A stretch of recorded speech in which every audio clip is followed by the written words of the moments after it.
فَكَأَيٍّ مِّن قَرْيَةٍ أَهْلَكْنَاهَا، تو کتنی ہی ایسی بستیاں ہیں، آبادیاں ہیں جن کو ہم نے ہلاک کیا، وَهِيَ ظَالِمَةٌ،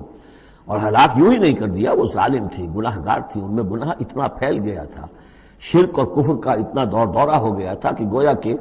وہ ایسے ہی تھا جیسے انسانی جسم کا کوئی حصہ اگر گل جائے تو اس کو کاٹ دینے ہی میں عافیت ہے، ورنہ پورے جسم کے لیے وہ چیز جو ہے وہ مضر ہوگی۔ ایمپوٹیشن ہو جاتی ہے، ہاتھ کا، آرم کا ایمپوٹیشن ہو گیا، پیر کا ایمپوٹیشن کر دیا گیا کہ اتنا گل سڑ گیا ہے کہ یہاں سے متعفن مواد جو ہے اگر خون میں جذب ہو کر پورے جسم میں جائے گا تو پوری جان جو ہے اس کی ہلاکت کا اندیشہ ہے۔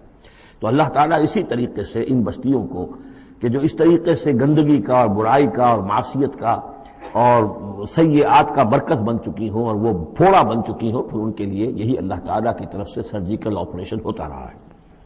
فَكَأَيٍّ مِّن قَرْيَةٍ أَهْلَكْنَاهَا فَهِيَ ظَالِمَةٌ فَهِيَ خَاوِيَةٌ عَلَىٰ عُرُوشِهَا، وہ گری پڑی ہوئی ہیں اپنی چھتوں کے بل پر۔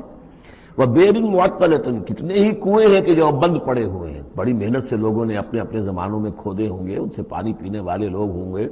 یا جمگھٹے رہا کرتے ہوں گے لوگوں کے، اب معطل پڑے ہوئے ہیں۔ وَقَصْرٍ مَشِيدٍ، کتنے ہی